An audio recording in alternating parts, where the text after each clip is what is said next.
For 2,000 years, the red stone cliffs of Petra have guarded one of humanity's greatest puzzles. The Nabataeans carved temples from solid rock, built hydraulic systems that defy modern engineering, and then vanished without explanation. But now, a drone equipped with ground-penetrating radar 100 times more powerful than anything previously deployed has just completed the most comprehensive scan of Petra's oldest structure. What it detected beneath the Treasury has archaeologists calling emergency conferences. The readings show chambers that should not exist, patterns that suggest technology we cannot explain, and a network that connects to something far older than the Nabataeans themselves. The city carved into stone was never supposed to be possible. Petra sits in one of the driest, most hostile environments on Earth. Yet here, over 2,000 years ago, a civilization built a metropolis that housed 20,000 people in the middle of a desert. The Nabataeans did not just survive here, they thrived. They controlled the incense trade routes, accumulated wealth that rivaled Rome, and engineered water systems so sophisticated that modern hydrologists struggle to replicate them. Then, around the 4th century, they disappeared. The city was abandoned, the knowledge was lost, and for 1,700 years, Petra existed only in whispers and legends. When a Swiss explorer named Johann Ludwig Burckhardt rediscovered the city in 1812, he found something that should not have been standing. The Treasury, carved directly into a cliff face, showed almost no erosion, despite being exposed to sandstorms for nearly 2 millennia. The precision of the columns, the symmetry of the facade, and the engineering required to carve downward into solid rock defied everything scholars knew about ancient construction. But the real mystery was not what they could see, it was what they could not. For decades, archaeologists assumed the Treasury was exactly what it appeared to be: a monumental tomb and an architectural statement. But ground surveys kept showing anomalies: density fluctuations in the bedrock, hollow spaces that did not match the structure's known chambers. Thermal readings suggested air circulation where there should not be any. The technology to investigate these anomalies did not exist. Until now. The drone that descended into the Sick, the narrow gorge leading to Petra, in early 2025, wasn't a standard archaeological tool. It was equipped with synthetic aperture radar modified for geological penetration. The array could punch through 150 feet of solid sandstone and return data with a resolution accurate to within centimeters. The original mission parameters were simple: map the Treasury's foundation to assess structural integrity. What the radar found instead rewrote the entire timeline of the site. The first scan pass revealed the expected chambers: the main hall, the interior carved rooms, the niches where funerary urns would have been placed. But as the drone completed its grid pattern and the computer began assembling the three-dimensional model, anomalies appeared.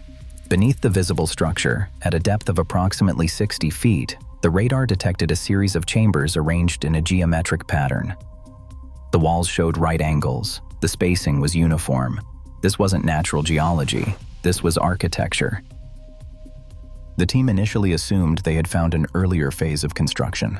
Perhaps the Nabataeans had built in layers, sealing older rooms as they carved the facade.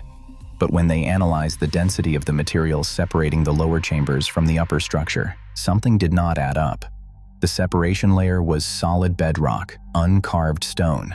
This meant the lower chambers were not part of the Treasury's construction. They were underneath it. They were older. The implications hit the research team like a shockwave. If chambers existed beneath the Treasury, and if those chambers predated Nabataean construction, then the entire narrative of Petra's origins collapsed. The city was supposed to have been founded around the 4th century before the Common Era. But if the Nabataeans built on top of something that was already there, then who built the original structure? And why did the radar show that the lower chambers extended far beyond the footprint of the Treasury itself? The drone completed a second pass, this time configured for maximum depth penetration. The data it returned was impossible to ignore. The underground network did not stop at the Treasury. It continued south, following the curve of the canyon wall. The radar traced tunnels, or possibly corridors connecting multiple chamber complexes. At certain intervals, the scans detected vertical shafts. These weren't random voids. They were engineered. They had consistent diameters, and they appeared to align with surface features that had been dismissed as natural erosion. One of the most disturbing findings came from the acoustic analysis. Modern ground-penetrating radar doesn't just measure density. It measures how vibrations travel through stone. The team noticed that sound waves were propagating through the lower chambers in a way that suggested the spaces were empty, not filled with rubble, not collapsed, empty. And more unsettling, the echo patterns indicated that some of these chambers had smooth walls, carved walls. This meant that whoever built the lower network had finished the interiors. The researchers cross-referenced the radar data with historical accounts. Ancient writers, including Strabo and Pliny, mentioned that the Nabataeans were skilled in water management and stone carving. But these texts also contained fragments of older stories.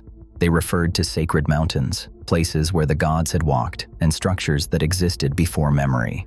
Those references had always been dismissed as mythology. But the radar data suggested that the mythology might have been based on something real. The orientation of the chambers provided another clue. The lower network was not random. The primary axis aligned almost perfectly with the winter solstice sunrise. This kind of astronomical alignment is a signature of ritual architecture. Civilizations across the ancient world built monuments that tracked the movement of the sun and stars. But this alignment predates the Nabataeans by potentially thousands of years. If the lower chambers were designed with celestial observation in mind, then the builders possessed a level of astronomical knowledge that should not have existed in this region during the Bronze Age. The thermal data added another layer of mystery. During the night scans, the drone detected temperature differentials in specific sections of the underground network. Air currents were flowing through the tunnels. This meant the system was not sealed. It had ventilation. Somewhere beneath Petra, there were openings to the surface. The entrances were not visible. They had either been deliberately concealed or buried by centuries of sediment and rockfall. The team decided to focus on one specific anomaly, a large chamber located directly beneath the Treasury's central hall. The radar indicated that this room was approximately 40 feet wide, 60 feet long, and had a ceiling height of at least 15 feet. The dimensions suggested it was a significant space, possibly a gathering hall or a ritual center. The most striking feature was the floor. The radar return showed a series of regular depressions arranged in a grid pattern. These were not natural pits. They were too uniform. They looked like post holes or foundation slots. Something had stood in that room, a structure within a structure. When the data was shared with colleagues in the field, reactions ranged from skepticism to alarm. Some argued that the readings were geological artifacts, that fractured bedrock could produce false positives resembling architecture. Others pointed out that the consistency of the patterns across multiple scan passes made equipment error unlikely. A third group raised a more unsettling possibility. If the chambers were real, and if they were as old as the alignment data suggested, then the implications for our understanding of ancient technology were staggering. The Nabataeans were master engineers. They built dams, cisterns, and aqueducts that captured every drop of seasonal rainfall. They carved facades that have survived earthquakes and erosion. But the technology required to excavate chambers 60 feet below the surface in solid sandstone is orders of magnitude more complex. You need advanced surveying to ensure the tunnels do not collapse. You need ventilation systems to keep workers alive underground. And you need a reason, a motivation so compelling that you would invest thousands of hours of labor in a project that no one on the surface would ever see. The radar also detected something that made the team reconsider the Treasury's original function. Inside the large underground chamber, near the center of the room, the scans showed a density anomaly, a concentrated mass of material that was denser than the surrounding sandstone. The signature looked similar to metal. Not iron, which would have corroded, but something more stable, copper, bronze, or possibly an alloy. The object was large, roughly the size of a human torso, and it was positioned in a way that suggested it had been placed there deliberately. It was centered. Deliberate placement implies ritual significance.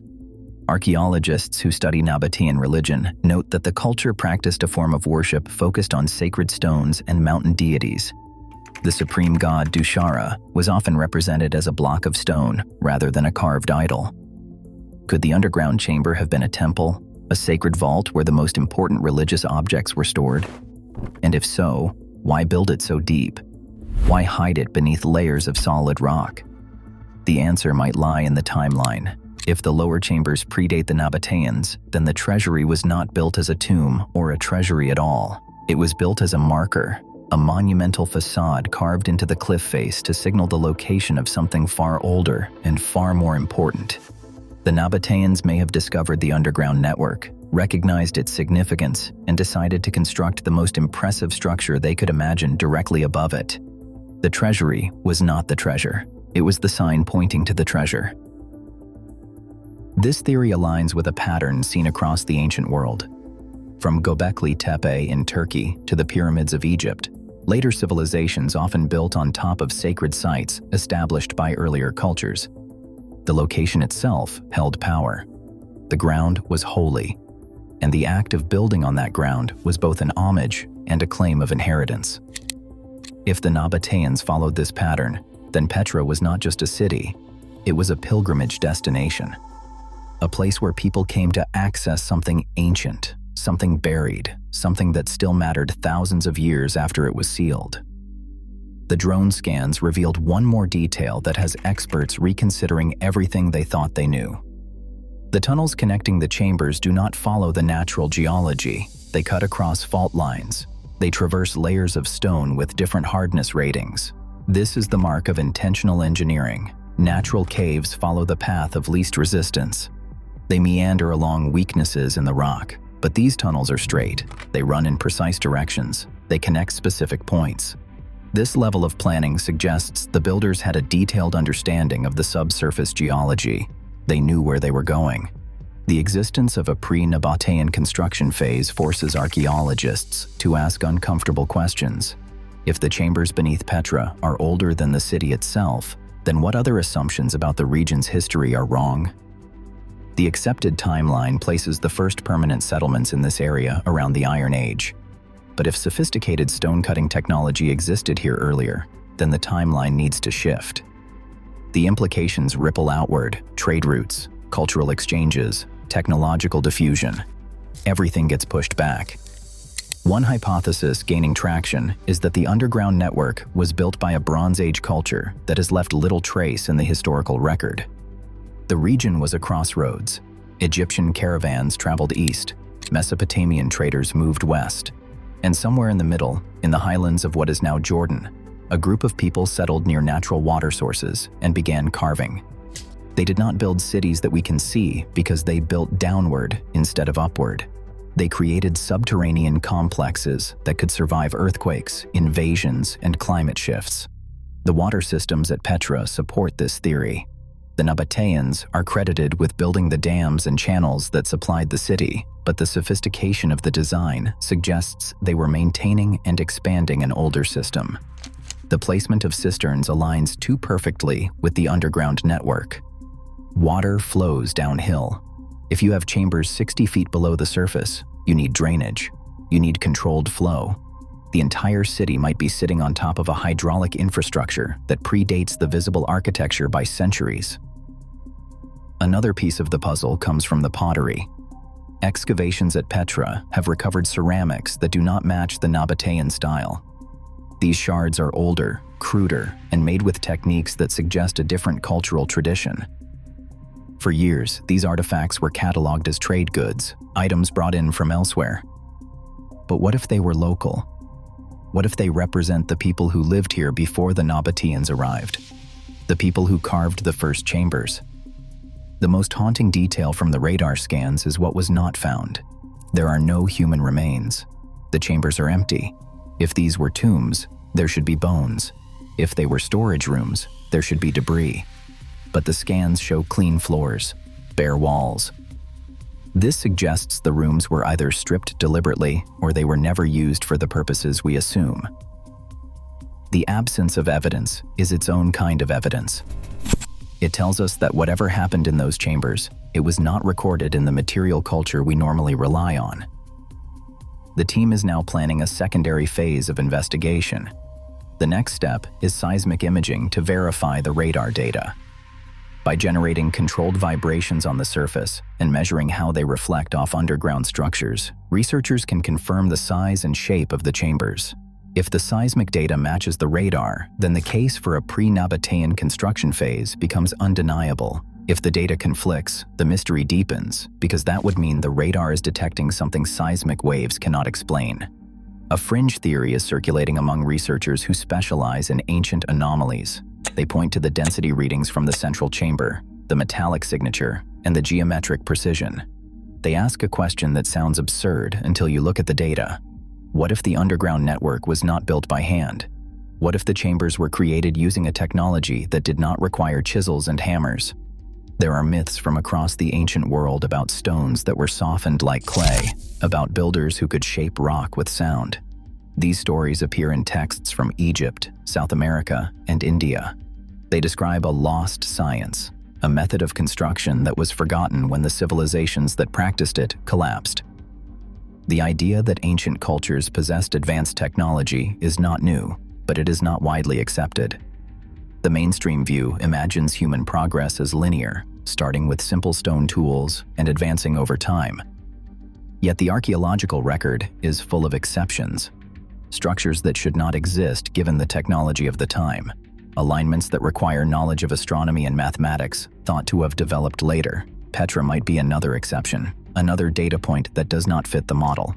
The scan data has been submitted to multiple institutions for peer review. The goal is to eliminate errors and to confirm that what the drone detected is real. But even if the findings are verified, the hardest work lies ahead. Accessing the chambers will require drilling through 60 feet of solid rock. The logistics are daunting. The cost is prohibitive. The political complications are immense. Petra is a UNESCO World Heritage Site. Any excavation requires approval from Jordanian authorities, international committees, and preservation boards. The process could take years. Still, the data has already changed the conversation. Scholars who dismissed the idea of a pre-Nabataean construction at Petra are now forced to reconsider. The radar does not lie. The chambers are there. The tunnels are there. The alignment with the winter solstice is there. These are facts. What they mean is still open to interpretation, but the facts themselves are undeniable. The discovery also raises a question that goes beyond Petra. If the Nabataeans built on top of an older site, how many other ancient cities are doing the same? Rome was built on the ruins of earlier settlements. Athens sits on layers of Bronze Age architecture. Jerusalem contains construction phases that reach back thousands of years. The pattern is global. Later cultures often build on sacred ground established by earlier peoples. The location matters more than the structure. The earth itself can be the monument. At Petra, the ground is speaking. The radar has given us ears to hear it. What it is telling us is that the story we have been teaching is incomplete. The Nabataeans were brilliant engineers and shrewd traders, but they were not the first. They inherited a site that was already ancient, and they recognized its importance. They built the most spectacular facade they could imagine, not as a tomb, but as a marker, a sign carved in red stone that says, "Here, beneath your feet, something older waits." The drone scans have proven that Petra is deeper than we thought, older than we assumed, and far more mysterious than we dared to imagine.